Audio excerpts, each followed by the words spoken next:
Well,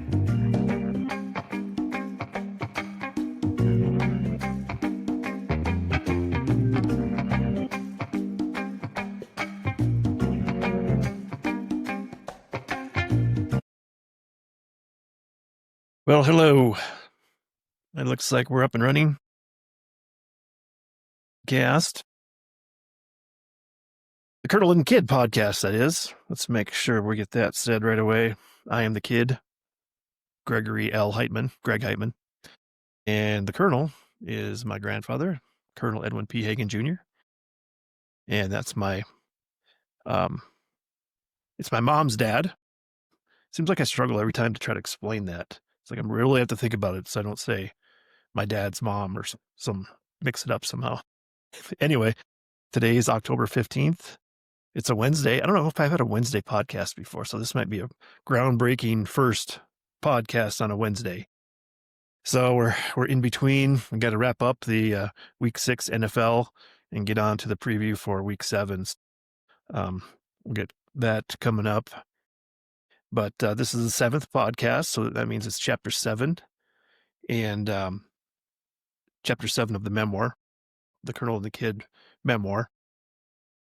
And again, I guess I should explain that to you, the Colonel and the Kid, the name of this podcast.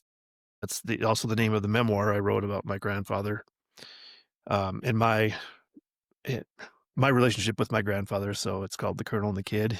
Of course, he's the Colonel and I'm the kid, and mostly about my much younger days in growing up around my grandfather and the lessons he imparted. And I'm hoping to try to share those lessons and impart some knowledge with you, the listener. So anyway, we'll try to get going with that. And that's today's big chapter, the Lucky 7, Chapter 7, Episode 7 too. So it's we're cruising right along. So I'm gonna have to get working on the next chapters because I have the first 20 edited and published, and they're available just on Kindle form. And it's probably a good investment to have that to go along with this podcast because, technically you don't have to have it because you'll be able to, if you watch the video podcast, I overlay the photos that I refer to in the actual memoir itself. And then I'm reading the memoir. So you'll have an audio version of the memoir. So you wouldn't even need to actually buy the Kindle version, but it's available. It's fairly cheap. And then you'd have the actual digital copy of the manuscript and the photos that go with it. So it's available if you want it. Just Google Amazon, you'll find it there if you're interested. But anyway, cruising right along. But like I was saying, we're on Chapter 7, and I have the first 20 done, and I'm doing it in volumes. There's going to be like 3 volumes, and I got the first volume done, and that's 20 chapters. So once I get to 20, I'm starting to get nervous about getting the other ones edited and done right now because time goes by so quickly. It just seems like I can't even keep up. I want to do some more podcasting and do a couple times a week and make sure I'm staying current with the NFL preview and everything. But time just goes by, and I'm retired now, and I'm still as busy as I've ever been. So it's crazy. And that's why things got messed up last week, because I did go bear hunting on Thursday, and no luck. Went out, spent the whole day walking around the mountains looking for bears and calling with my bear call, and it's nothing, no sign, nothing much out at all. It was kind of a bummer of a day. There was just not much wildlife to be seen. I saw some deer. That's about it. And now it looks like the bear season's closed. I think they hit their quota for the number of bears they want to harvest in the unit that I hunt. So I guess I could go look for a different unit to hunt, but I just don't know those other areas enough to make it interesting for me to go out there. So I think I'll probably hang up the season. We still have Angela's elk hunt coming up, so I can't hang up the rifle for the season, but I can hang up my bear tag that will go unfilled again this year. So that's kind of sad, but it's no big deal. It's just fun to get out, check things out. So anyway, I'm trying to get caught up and squeeze this podcast in between the big, the hump day. Like I said, the first Wednesday podcast, and between the update for week 6 or the recap of what happened during week 6 and then the preview, so I can give you that information. And then I wanted to again mention the memoir chapter. It's going to be chapter 7. It's called The Garage Door. So that's coming up a little later in the podcast. So stay tuned for that. And I guess one of the first segments I invented for myself in my podcast, I call it verbal abuse. And I also call it abusive language. I don't know which one fits better, but still deciding which how I should name this section. But so far I kind of defaulted to verbal abuse because I have that listed first in my notes, and that's what I say first. But abusive language is still pretty good too, I think. And this week I wanted to talk about haircuts or hairs cut. I don't know if you're watching the podcast, maybe you can tell that I did get a haircut. And it's the first haircut I had in a few months. But it looks pretty good overall. I guess I went from kind of a sort of homeless looking because I cut my hair myself a few months back. I just kind of shaved it down to just nothing. That was when I was moving. I was actually doing the move back to New Mexico from South Dakota. So I cut my hair myself because it was kind of long and shaggy and getting in the way. And then a few months went by and I said, I need to do something. I'll get it professionally cut. So I went over to my local haircut place here and had him give me a haircut. So that made me think about today's topic for verbal abuse. And that is getting a haircut. And so when Angela saw me, she said, "Oh, you got a haircut." And I did everything I could to say, I got all my hairs cut.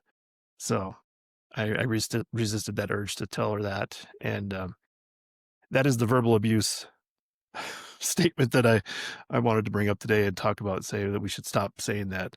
Don't use that term. It reminds me of the insurance commercial. Apparently it's a bad commercial because I don't even know what insurance company it's for, where the guy is talking about turning into your parents, and he's counseling people that are turning into their parents and how to not turn into your parents. In this, saying I got all my hairs cut. Stopping people from saying that's sort of like a parent joke. So that's the verbal abuse topic for today. And I guess the lesson is, don't say I got all of them cut, not just one hair, because most of the hair was cut. I still need to probably trim the beard. But anyway, no, I'm also noticing, I guess, in the background, this is probably a new setup for those people, again, watching the podcast. And I don't know, I'm not sure why you do that, but it's just, unless you want to see the photos of the memoir, The Colonel and the Kid memoir, that'd be the good reason to watch it. But I'm in a different studio setting. This is my guest room studio. Well, it's a guest room. That's not really a studio. It's the guest room. So you can see some of the stuff that I have behind me. I have the plants moved in from the way back room, which I don't heat during the winter time. So I need to get them in from the possible cold weather into the main house where they can survive the winter. And they're pretty big and healthy. It looks kind of like a jungle back there. So makes me feel right at home. Welcome to the jungle, they say. So that's maybe a preview of the musical section, but stay tuned for that because you don't want to miss out. Maybe it is Guns N' Roses and Welcome to the Jungle, but it's not.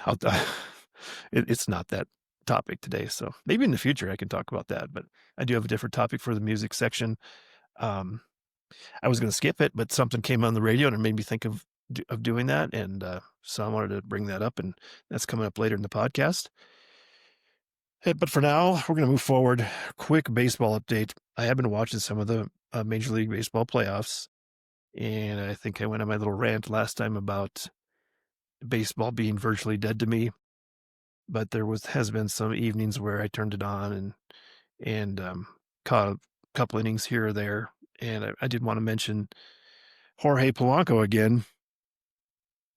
And I saw that he's been on a tear lately for the Seattle Mariners. They're playing the Blue Jays now in the American League Championship Series, and Jorge Polanco, former Twins. Again, I kind of keep track of those guys here and there, and he's just been on fire. He had a couple home runs in the divisional series against the Tigers and helped them win those games. And I think he had the game-winning RBI in the 15-inning marathon division final game there. So he's been doing really well, and I saw I saw that an article that talked about his home run prowess in October, and his teammates have been calling him George Bonds. Like I guess like George Herman Ruth, Babe Ruth, and Barry Bonds home run hitting. He's not a big guy. I think he's I don't think he's even as big as I am, as tall as I am. Maybe he's just under 6 foot tall, but he's become a power hitter suddenly, and from both sides of the plate. It's very interesting to me, and I'm enjoying seeing him do well, and wish him luck the rest of the playoffs and continued success. And then I wanted to mention too, in the National League Championship Series, they have Milwaukee Brewers and the Dodgers, and the Dodger pitching has just been unbelievable. They're up 2-0 in their series, and I think Seattle's up 2-0 against the Blue Jays also. So it's kind of been dominated by just one-sided series so far for the games. But the Dodger pitching just been unbelievable. I don't know if they've ever had anything like it. So I think the starters for the Dodgers, the first game is a pitcher by the name of Blake Snell, and I think he pitched 8 innings and allowed 1 run. And then last night they had another pitcher, and I can't remember his name. He's from Japan. He's a Japanese pitcher, and I think he gave up a leadoff home run, and then only gave up 2 more hits, and he pitched a complete game. There hasn't been a complete game pitched in the National League Championship Series since, I think they said 2001, so it's been 24 years. So that's been kind of interesting to follow, and I pay attention a little more to baseball, which, something to do, I guess, in between the NFL football games, college football games in the fall here. It hasn't been too bad, and I'll give kudos to baseball for making the playoffs pretty good this year. If you need something to do, go ahead and tune in baseball. Although it is on kind of hard to find channels. I don't know. I think it was on Fox, and then it's on TBS or True TV or TNT or something. It's not your normal, readily accessible channels. I mean, it's not off the antenna or anything. You got to get cable or streaming or something to get it, I think. So pretty much until the World Series, and I think the World Series is on Fox. I think they broadcast it. So good luck finding that. Let's get right into the NFL update for week 6 and recap, review. And I didn't have too bad a week. As it turns out, now the season, I am 61-31 on the year, which is 66%, according to the math. I never did the math. That was just based on looking at my Yahoo app that I pick the games on. Excuse me. And I guess that, one of the things is that, again, these are just picking winners. I'm not picking against the spread or getting points or looking at lines or anything like that to see who might be trying to get or give points for, like, in a gambling sense. And again, I caution everybody, please do not gamble, especially based on my picks. Recapping this week, I was 10-5. 10 wins, 5 losses, and I was looking really, really good going into the Monday night where there's 2 games on Monday night.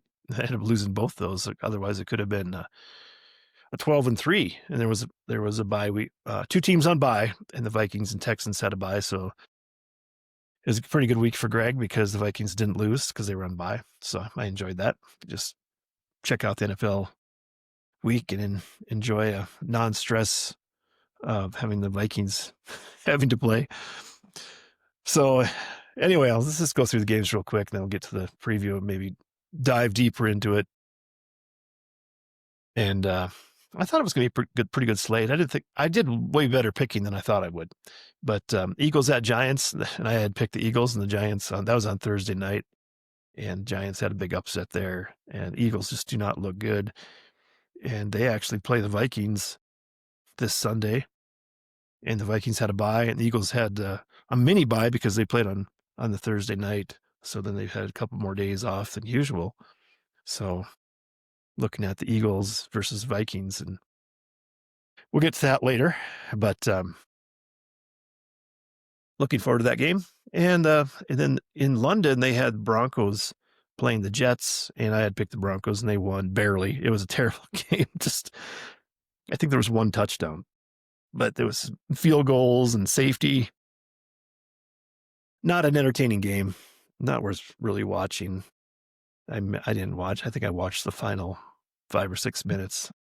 But anyway, I did get the W there. Colts beat the Cardinals. No surprise there. I picked the Colts. Chargers at Dolphins. Chargers won on a field goal at the gun. Patriots beat the Saints pretty easily. Steelers handled the Browns pretty easily. Got all those right. Cowboys at Panthers. I had picked the Cowboys, and the Panthers kicked a field goal at the gun to win that game. So that was a little bit of an upset.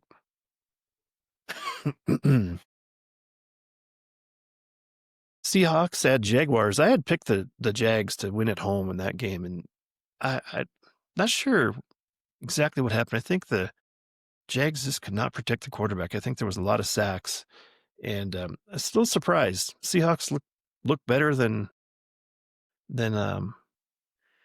I guess I could imagine. Sam Darnold at quarterback, the ex-Vikings quarterback, looking pretty good, but I don't have any faith or trust in him. I think he will collapse under the pressure as the season goes on. If they do make the playoffs, I think he'll implode just like he did with the Vikings last year. So good luck to him.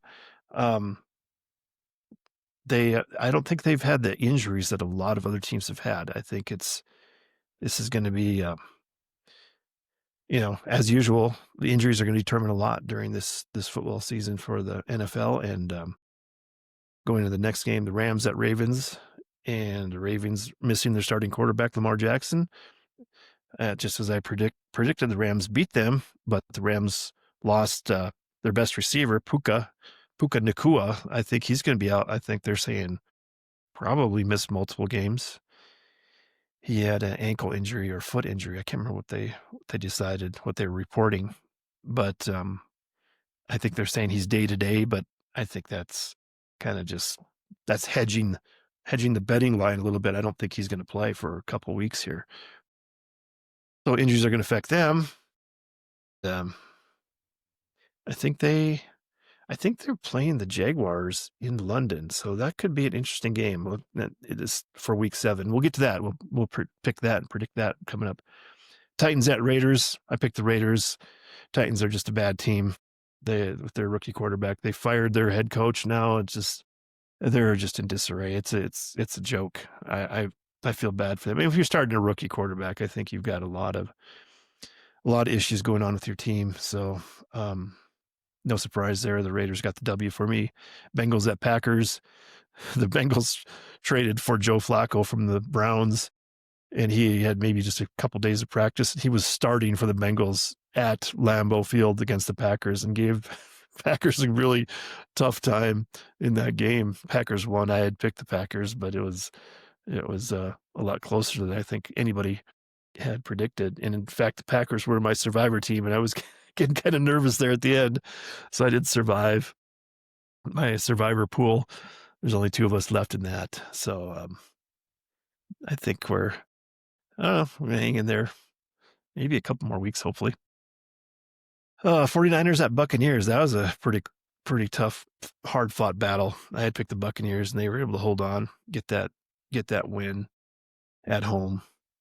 And then Lions at Chiefs, and I think I talked about this game where I went back and forth and had picked the Chiefs, and I changed my mind, picked the Lions, and I changed it back, and I did pick the Chiefs to win because I thought they were more desperate, and they did win. And they looked pretty tough. Maybe they're coming around a little bit, but the Lions defense has some injuries, and I think they might be a little susceptible coming up here in the next couple of weeks. So we'll see how that goes. I think they got a tough game. I can't remember who they're going to play, but we'll get to that after the recap here.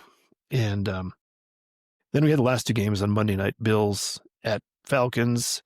I picked the Bills. Falcons handled them pretty easily, it seemed like. I mean, Bills were never seemingly into it. They just kind of, I don't know. They just got dominated. I think the Falcons have a running back, Bijan Robinson.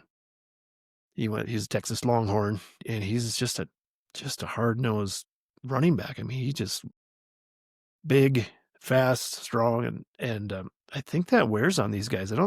They just don't have that anymore, it seems like, in football. So if you do have that guy and you have any semblance of an offensive line, you can just wear down the defense. And just makes your passing game so much easier because you can run some play action once you get that running game going. And I think if the Falcons had a little better quarterback, a little better talent at quarterback position, and this is a young guy, Michael Penix, I think I've been critical of him. I think if he's a little better, or if they had some little better, maybe he just needs more experience. Maybe he'll get better, but they could be a decent team. But I just don't think. I don't know. My prediction is that I don't think he's going to cut it at this level in the NFL. I mean, to be a star. I mean, he may be a starter, but it's a big difference between starting in the NFL and a star. So anyway, and I don't think you can be a Super Bowl team without a star quarterback for the most part. There's a few exceptions here and there, but I'd say if you don't have a star quarterback, you're going to be in the, on the outside looking in when it comes to playoffs and Super Bowl. And finally, the Bears at Redskins. And I picked the Redskins at home and lost. The Bears beat them at the end with a field goal at the gun. So, I mean, it was the first pick and the second pick from last year playing against each other. And it was sort of the revenge game for the Bears because the Bears lost on the Hail Mary last year. And it was Caleb Williams versus Jaden Daniels. Caleb Williams for the Bears at quarterback. And he is from Washington. So he was coming home playing before a lot of family and friends, highly motivated because of last year's debacle, losing that game on a Hail Mary. I mean, it wasn't Caleb Williams' fault they lost last year, but he doesn't play defense; he plays quarterback. But Redskins not looking good. I think they're a little sophomore slump. They had a good season, made the playoffs last year, and I think it just kind of falls off a little bit. I heard someone comparing them to the Houston Texans, where they had C.J. Stroud come in as a rookie, really do fantastic during the regular season, and then just, they lost in the playoffs, and then the expectations were high last year, and the sophomore slump came in, and they didn't do much. And I think maybe the Redskins have fallen into that similar path. We'll see. It's a long season. We're not even halfway through. But then the Vikings and Texans had to bye last week. So anyway, 10-5 last week, 15 games. Same this week. There's only two teams on bye, the Bills and Ravens. Ravens have byes, and they both need it. Ravens, again, Lamar Jackson injured. Bad hamstring, so he's getting another week of rest. Maybe he'll be starting. I think it's too late for them. I think they're going to be out of the playoff hunt. Anyway, and then the Bills lost to the Falcons on Monday night, so I'm sure they're licking their wounds. They had a tough loss the previous Sunday night against the Patriots, so they've lost 2 in a row, and they were the Super Bowl favorites coming into, 2 weeks ago, maybe not this last week. Maybe some of the teams moved up, but The Buffalo Bills got to be probably a little nervous, and the Bills fans probably go, "Uh-oh, here we go again." But they got to bye, they can rest up. So anyway, tomorrow night, Thursday night, week 7 kicks off, and it's a great coincidence that we have here. It's week 7 in NFL we're talking about. This is the 7th podcast episode, and it's also the 7th chapter of the Colonel and the Kid memoir. So we're at triple sevens. This is, maybe I should go buy a lottery ticket, I guess. Maybe I'll do that after I'm done with this. And maybe it's my lucky day. Triple sevens. Anyway, so Thursday night football, Steelers at Bengals. I'm picking the Steelers, and this is, again, the Thursday night games are tough because they have a short week. They're both played on Sunday, and now they're playing again on Thursday night. Typically, there's a little bit of home field advantage. Joe Flacco, again, this will be his second start for the Bengals. Probably doesn't know much of the offense yet. The Steelers don't have a very far to travel for this game, so that travel, I guess, difficulty and just the effect of traveling on your body and everything else. It plays a minimal effect, I think, for Thursday night's game.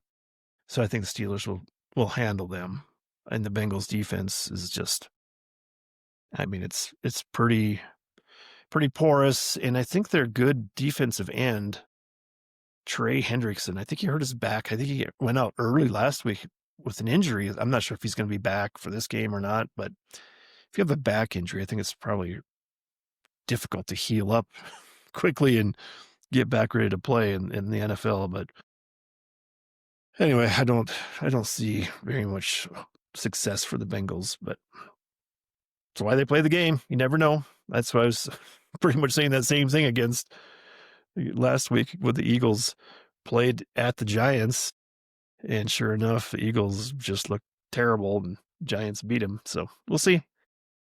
And the Sunday morning game, it's going to be in England, so it's Sunday evening for the people in London. It's the Rams at Jaguars, and the Rams, they traveled to Baltimore last Sunday and played, or coming on Saturday, they play on Sunday, but I think they stayed in Baltimore all week, practice there. So they're taking, playing over to London and playing on Sunday morning, U.S. time anyway. So I guess I'm picking the Jaguars on this game because of the Puka Nacua issue and just extended travel. I mean, they've been away from home it'll be 2 weeks away from home. Well, I guess it's not 2 weeks; it's 1 week. They've been away this whole week, and then it'll be like 10 days on the road for them. So that's gets to be kind of a grind for traveling, I think, for them. But Jaguars, we'll see. I think the Jaguars are fairly healthy for a team. You never know when some of these injuries start cropping up, but I think they're healthy on offense and defense, and I think they can pull this one out. Saints at Bears. Bears get better all the time. Quarterback getting more experience. I'm going to pick the Bears just because the Saints have they got a new coach. They're just sort of in disarray. They have some injuries too, I think, with some of their aging stars that they have and have had. So I'm just going Bears. Dolphins at Browns. I won't comment on this game. I think it's just two of the bottom tier teams. I'm going to pick Dolphins on the road, only because the Browns are starting a rookie quarterback. I think it's his third start, so I have no faith that they can do anything now. And I think their defense is worn down, and they had a good defense, and I think that they just cannot sustain because they're just on the field too much. Patriots at Titans. Titans are the worst team in the league, I'm pretty sure. Patriots they're rolling now. They got the Drake May at quarterback, and they got their former star linebacker at head coach for the Patriots now, Mike Vrabel. And they look good. There's no denying them right now. So we'll see. I do like the Patriots there. Big. Raiders at Chiefs. I like the Chiefs big in this game. I don't care. This rivalry, I think the Raiders have a lot of injuries. They have potential, but I think that with Geno Smith at quarterback, the guy just makes too many mistakes. Chiefs are heating up. They're getting some of their injuries healed and getting people back. So I like the Chiefs in this one. Maybe it's gonna be closer than I'm thinking right now, but Chiefs. Here we go. Eagles at Vikings. Totally going Vikings. Just picking with my heart. This one's just hoping get some sort of momentum. I'm not even sure who's starting quarterback. It sounds like last I heard, I think it was still this controversy brewing now because of JJ McCarthy's healed up enough and should be able to get in there as a rookie. Well, not as a rookie, but sort of his first real season of playing as a starter. Get back in there and get Carson Wentz back on the bench, but I'm not even sure. Maybe Carson Wentz will start this game and he'll try to play and seek some revenge on his old team that drafted him. So let's just cross our fingers for the Vikings on that one. Panthers at Jets. Panthers have a couple wins, beat the Cowboys last week, but they're playing at Jets, and I think the Jets are going to win this game only because of my conspiracy theory that the NFL doesn't want to have any winless teams out there. It's too embarrassing for the league if the Jets can't win a game. So they haven't won a game this year. I think this is going to be their win, at least one win on the season for them coming up here in this game. Giants at Broncos. I think the Giants are going to get are in for a big surprise. They can play up that altitude there in Denver. Broncos looking pretty tough. Held on to that game last week in London, beating the Jets in a terrible, terrible game. But I think Broncos at home get sleep in their beds for all week, and I think they'll dominate the Giants. I think that's going to be I hope for a good game, and maybe the Giants, if the same team that comes out against the Eagles last week, but I think the Broncos are just better. Colts at Chargers. This game, I'm just going Colts because Chargers have too many injuries. Colts on the road at Chargers, not a good situation, but for whatever reason, Chargers fans don't go to their games. A lot of you ever, if you see it on TV, you see that the majority of the fans are the visiting teams fans. So I suspect it'll be more like a home game for the Colts out there. Colts are been on fire for the start of the season. So we'll see. I'm going Colts. Redskins at Cowboys.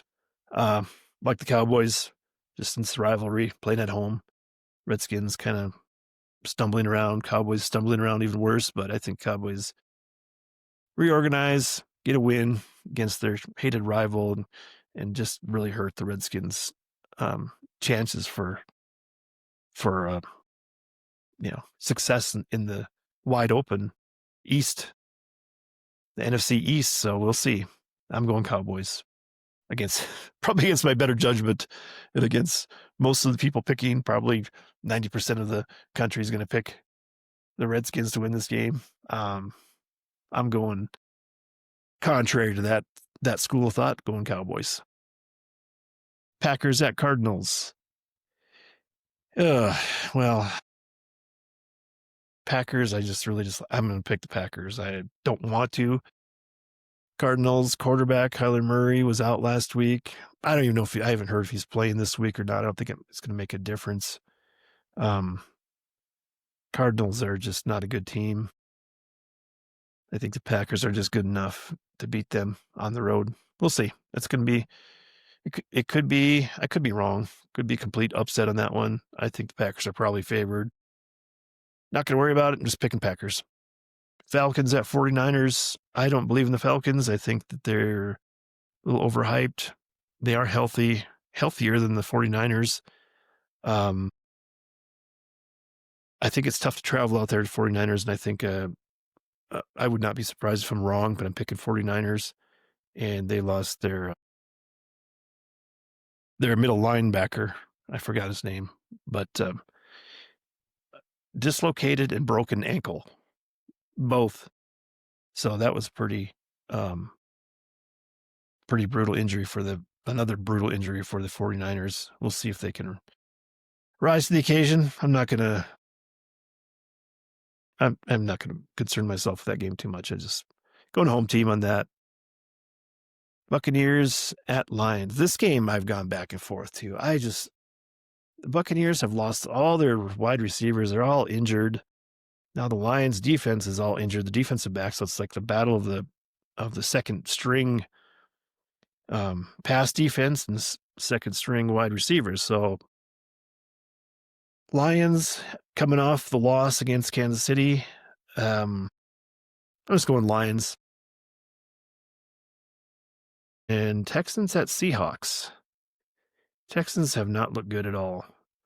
They have to travel with the Seahawks. I think that's a Monday night game. I think the Buccaneers at Lions is Monday night, and then also the Texans at Seahawks is Monday nights.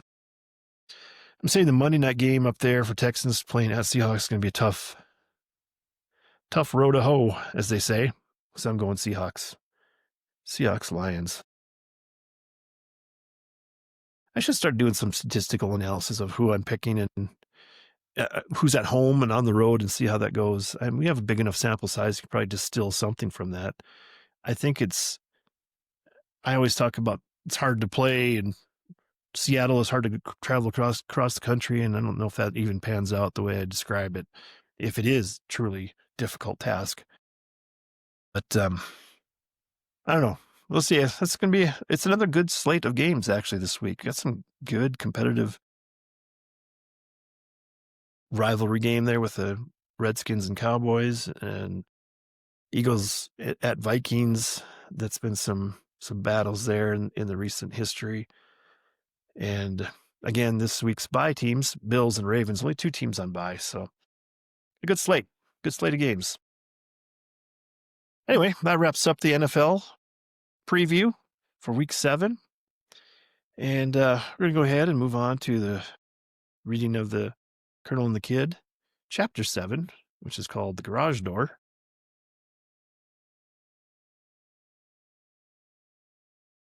Before we kick it off,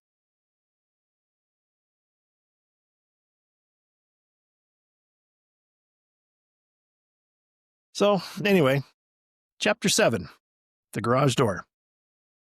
And I always like to start the chapter with a quote. Quote, any sufficiently advanced technology is equivalent to magic, end quote. And that's Arthur C. Clarke, and science fiction writer. I think I should probably have a description of their occupation or whatever, whoever I'm getting these quotes from, so that people can understand maybe the context of where that quote's coming from. So anyway, on to the chapter. Let's face it, kids destroy things without even trying. It sometimes seems that just a glance from an adolescent from across the room can topple a decorative vase or tchotchke, render it into a million pieces, along with a few harsh words from a nearby adult. This is why we can't have nice things, says every parent at some point. Grandpa was a military man. He liked order, so it's quite the testament to his character and his flexibility, along with an unbelievable tolerance level, that he was able to maintain his tongue when the grandkids visited. This story of the garage door is a textbook example of child psychology. At least my interpretation of the impossibility of understanding the psychology of children. A child psychologist, in my opinion, might as well be a gypsy, a tarot card reader, or Johnny Carson as Karnak the Magnificent, because there's an epic divide between knowing what a child is thinking and understanding the reasoning of a child. I put a disclaimer on this anecdote because I had, and still have, no idea what precipitated the accusations and interrogations the grandchildren went through over this ordeal. Ordeal may be too harsh of a word. Let's just call it an event. Grandpa and Grandma lived a few miles west of Siston, South Dakota. It was up on the Coteau de Prairie, French for slope of the prairie, an awesome landform left by the glaciers that carved out the region 10,000 years ago. They lived halfway up the slope and had a nice view of the valley below them.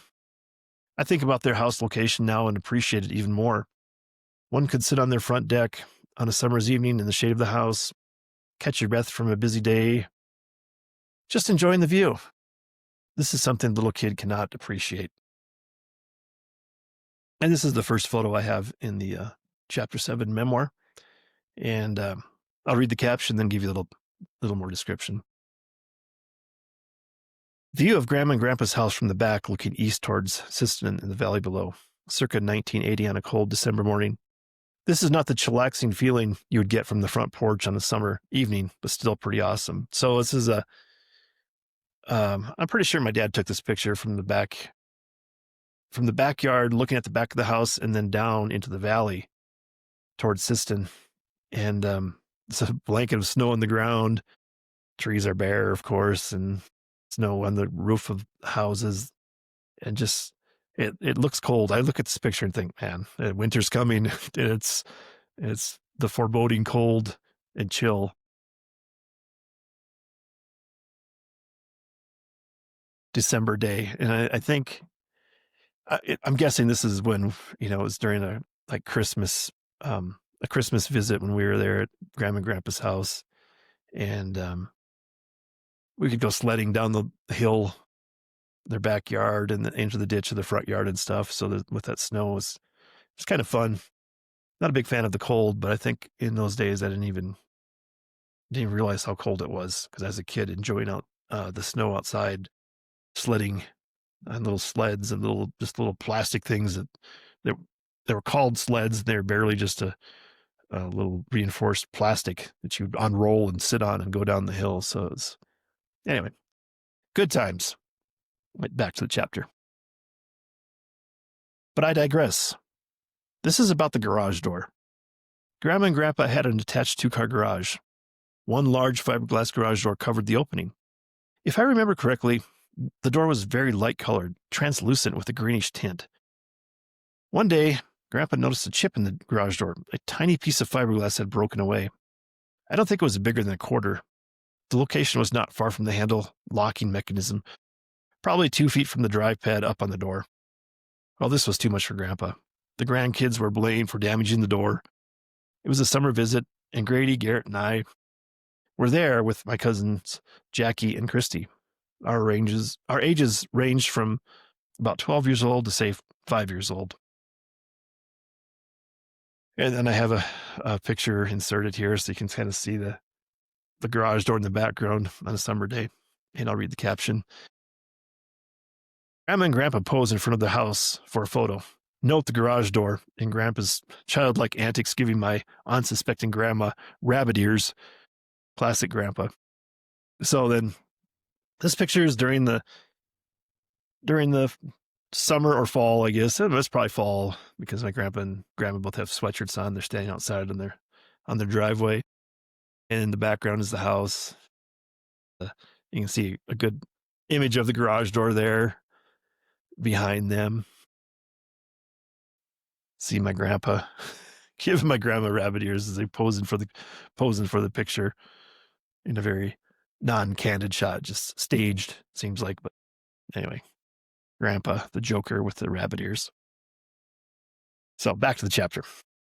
Remember, I was not involved in any of the damaging acts that ruined Grandpa's garage door. For all I know, the sweltering summer sun could have been the culprit, populous and imperfection in the manufacture of said fiberglass garage door. That's not how it played out.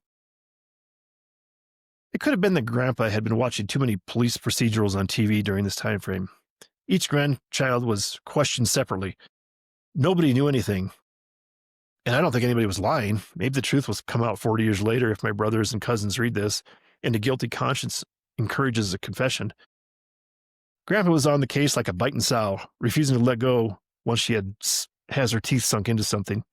The crime was reported to the respective parents, and the old adage from adults, any adult with kids, was repeated. This is why we can't have nice things. As far as I know, the mystery of the damaged garage door was never solved.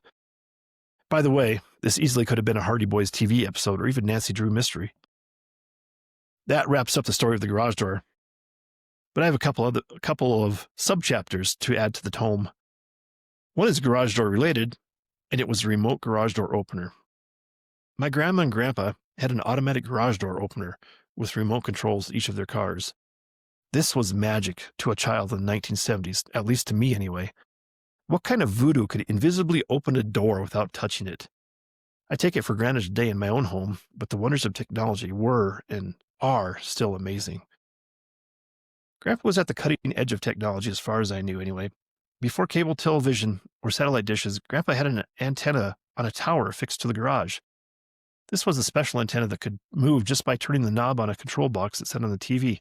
An electric motor could adjust the antenna by rotating the metal vanes around an axis to maximize the strength of the broadcast signal.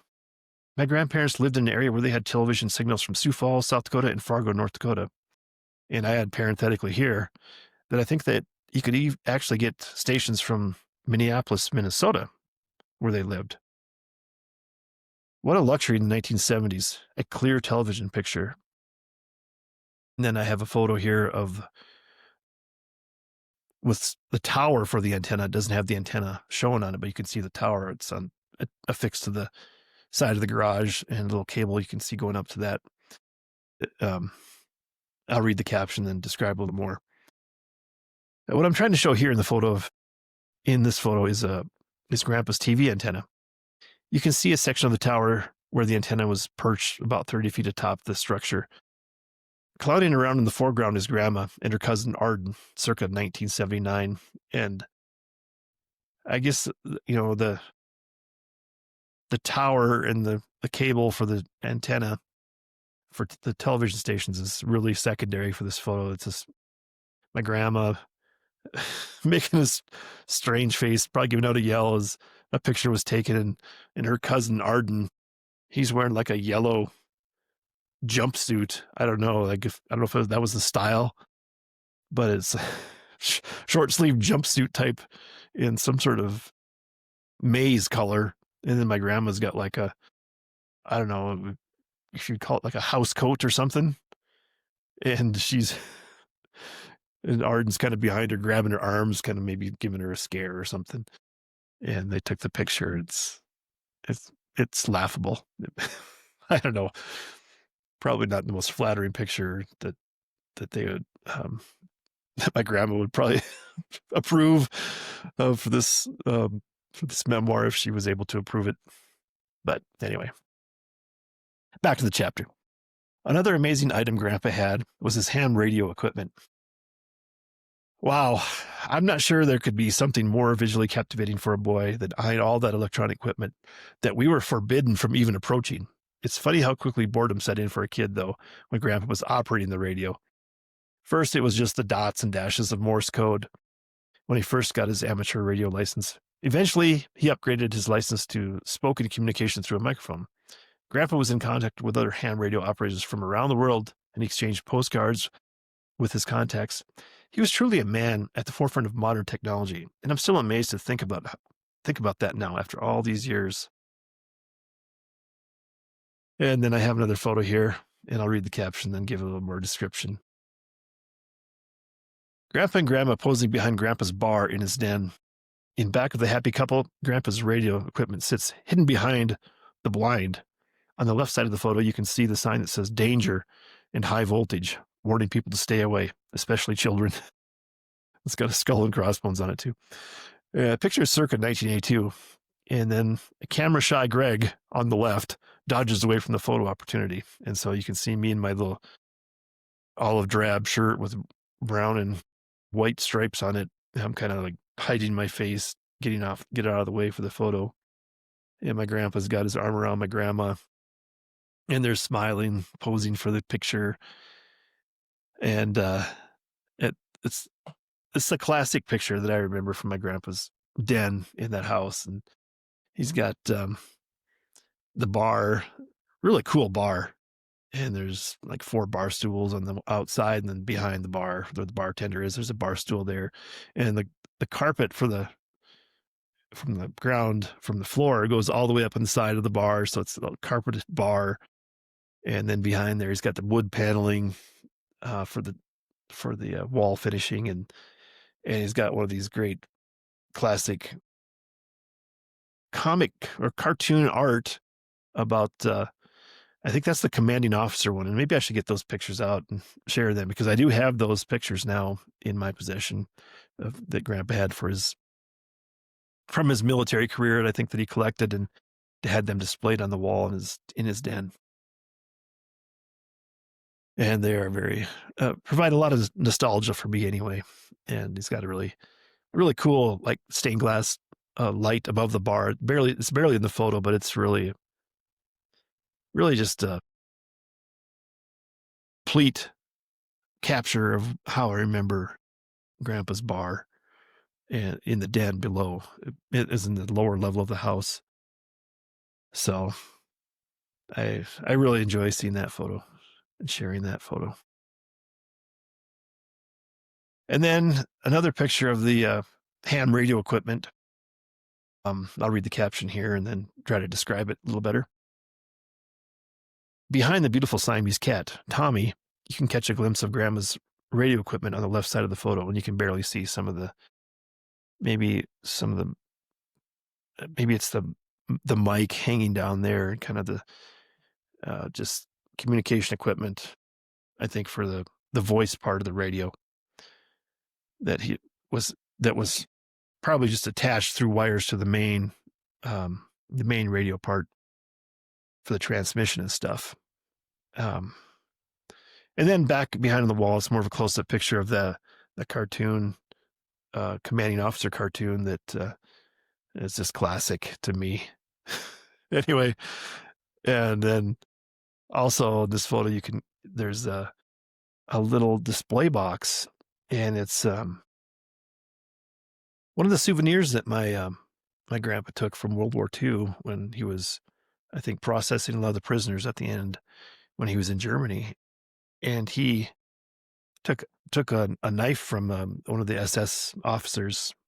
It was a dagger, and the sheath from it, and he's got it in a little display box hanging on the wall. And interesting enough, I guess, that part of the knife handle, it has a little ribbon,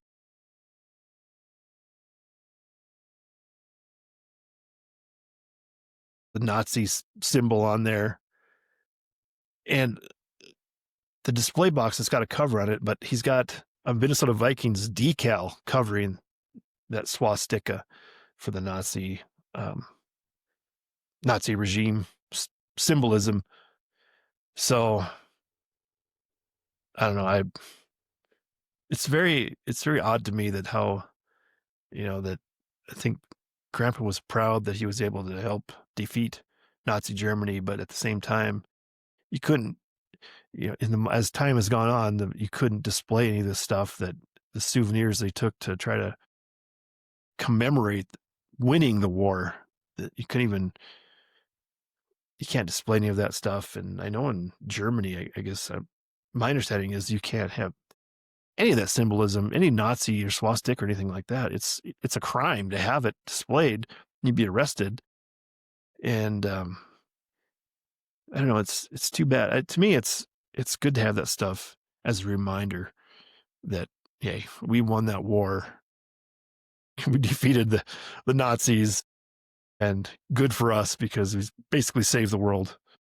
And I think that's something to be proud of. So anyway, back to finishing off the story here.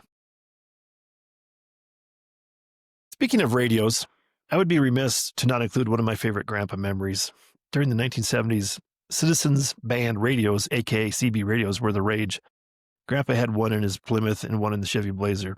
One day on a summer visit, Grady and I were running an errand with Grandpa, and lo and behold, we were allowed to call it on the radio. I'm not sure who got the man the mic, but breaker 19, and we were on the CB searching for a conversation with another CB aficionado.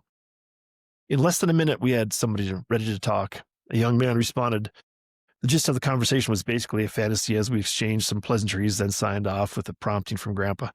Gotta go. We had to put our Shelby Mustang Cobra through some paces. Our fantastical comment on the Cobra while we were tooling around in the Plymouth Grandpa used to deliver mail on his rural route brought out a forlorn response on the CB. Okay, sounds better than my car. This was an early precursor to the anonymity of the internet we wouldn't see for almost another 15 years. It was fun. Another great example of Grandpa's imagination and enjoyment of life.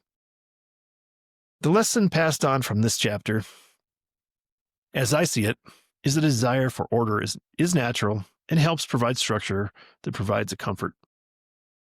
It's worth to dig down and find out what happened, but it may come with a bit of a cost when questions become interrogations. Obviously, Grandpa's inquiries to the mystery of the damaged garage door left an impression on me.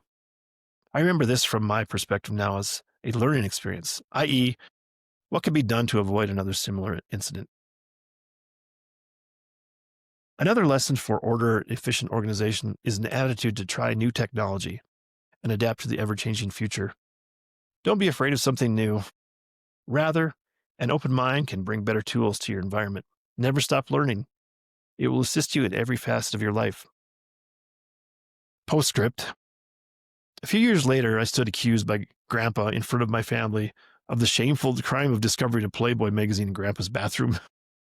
Even though it was something I probably would have done, I had no part of this dirty magazine episode. Yet I was accused, tried, and convicted right there in front of family.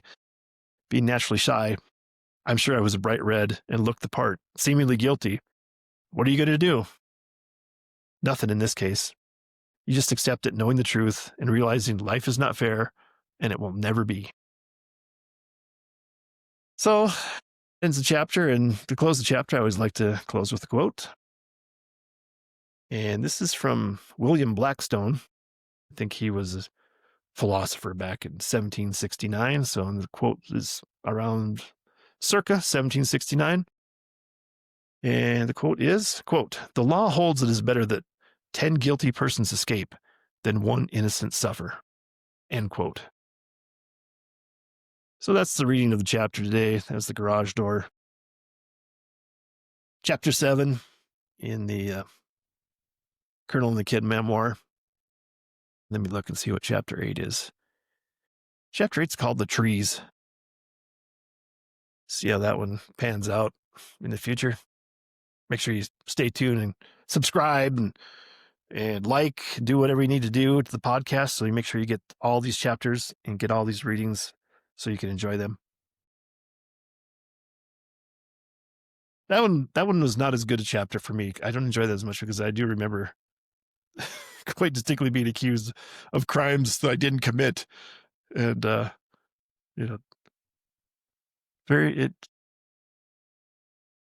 I guess maybe you could just seem guilty, just look guilty as a child for doing something, even though you're totally innocent. But anyway, story of my life. I didn't do anything. Or some would say, I didn't do nothing, which is a double negative, which means you did do something. I always try to be I try to be as precise as I can with the language. So I don't somehow indict myself for something that I didn't do. So anyway,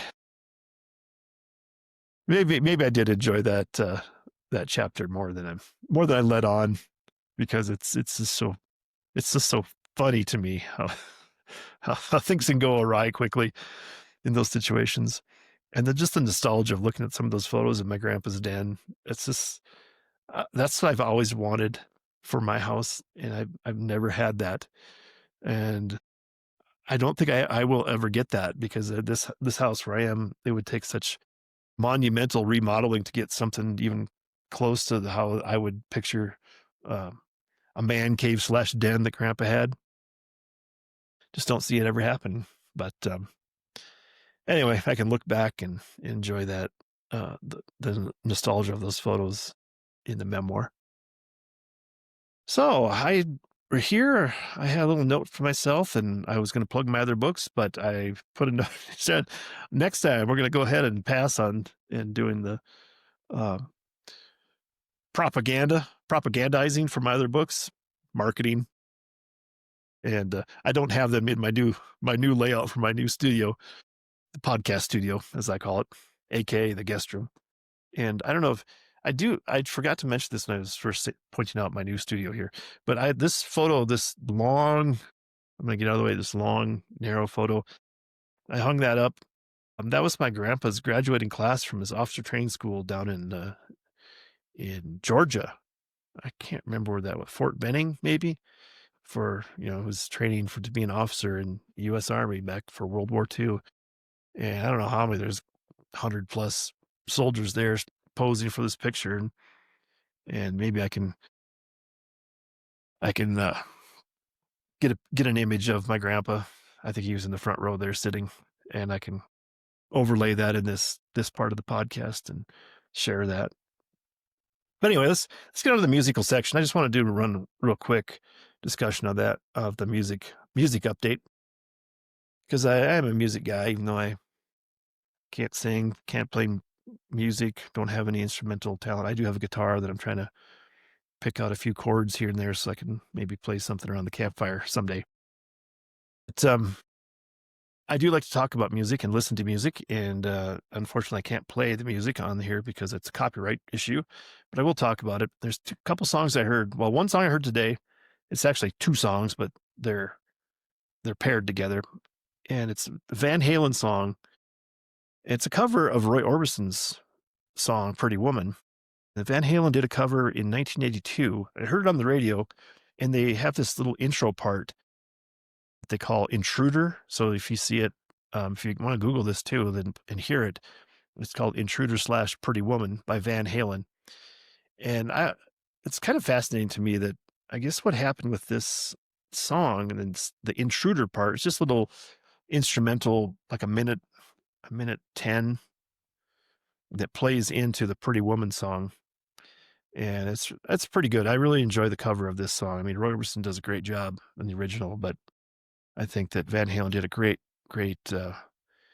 tribute to this, doing their own cover. And the intruder part, this little instrumental before they get into the actual song, I guess was done because their video they did for the song was like a minute plus longer. So then David Lee Roth, and I guess maybe I underestimated his musical ability. He's a good singer for this type of music, but I guess he played the synthesizer keyboard and called it Intruder to be able to extend the Pretty Woman song to be able to fit their video that they did for this when music videos were just becoming a thing back in the early 80s. And then I also know that one of the other Van Halen songs they did a cover of the Kinks, "You Really Got Me," and they also have sort of a instrumental introduction to the song. It said like a minute and a half plus. And because "You Really Got Me," that's a really short song, only 2.5 minutes. But their intro to this for the "You Really Got Me" song was called Eruption. So you see that it's Eruption / "You Really Got Me." And I recommend those two songs. Google them and play them on YouTube, and you'll get a little feel of what I'm talking about with these little nuggets of quality music that you might otherwise overlook. And they're both covers. So, I mean, I give them credit. I think they did justice to both covers. I mean, typically, the original's always better. And I would say they're probably better, but they do a fine tribute to these songs. So thank you, Van Halen, for the. And finally, before we sign off, I want to just talk about my latest section that I've included into my podcast, little segment I like to call "License to Podcast." These are just the license plates that I see around town. And I have some, well, from even when I was in South Dakota before I moved down here, and I'll share them in the future. But a couple that I saw recently, and I'll overlay the images in the video podcast if you want to look at them. But so the first one I wanted to share it's a New Mexico license plate, and it's the black license plate, and it says it's the chili capital of the world, New Mexico, USA. And it's got a little red chili and a green chili on it. But then in the actual letters and numbers, it's just a personalized plate that says "Unfug," it's spelled UNFUG. And this license plate happened to be on an Audi S4, small compact station wagon. And it's over couple blocks from my house in my little walking route where I usually walk, and I see it there parked. So I took a picture of it. I'm not sure what it actually means, unfug, if that means, you know, sort of the F word. I remember, I think it's a Christmas story when, when the kid in the Christmas Story movie, that's with little, I can't remember his name, little kid. He wants the Red Ryder BB gun, but he's trying to help his dad change a flat tire, and then he drops the lug nuts, and in the in the show, instead of saying the F word, he says "fug." So I'm not sure if that's what this personalized plate is supposed to be saying, like on F things, or it's on fug.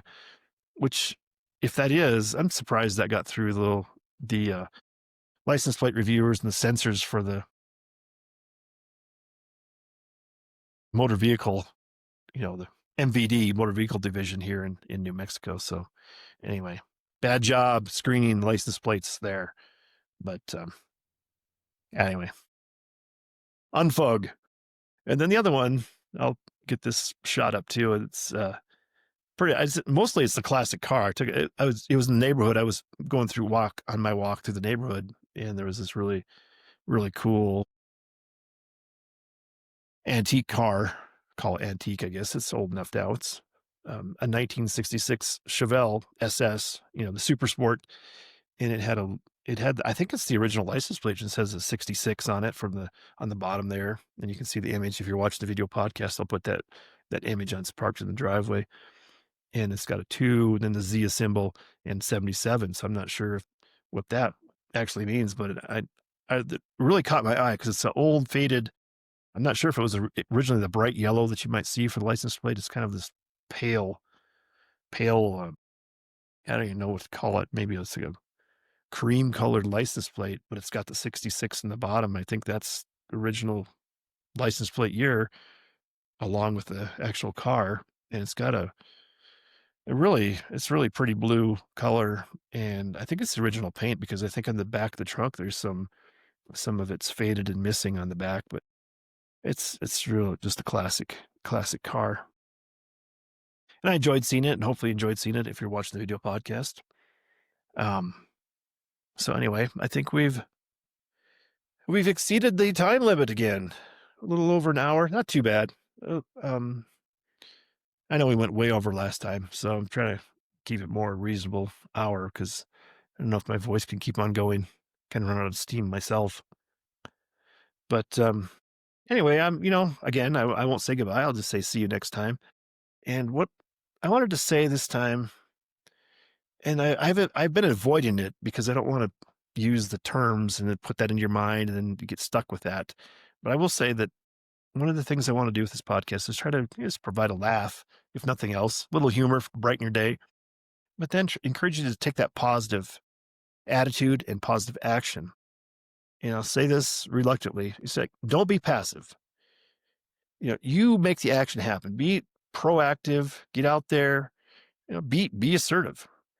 Be aggressive. Just take control of your own life and make your decisions. Don't let stuff happen to you. Just get out there and you decide. You do it.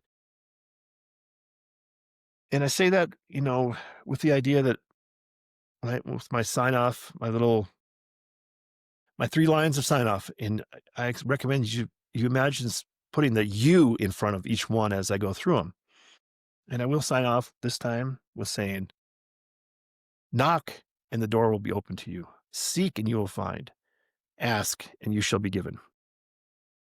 That's it for this week's podcast, or this podcast. Maybe there'll be another one this week. I don't know. Stay tuned. Like, subscribe so you can get the reminders when one becomes available. And have a good week. See you next time.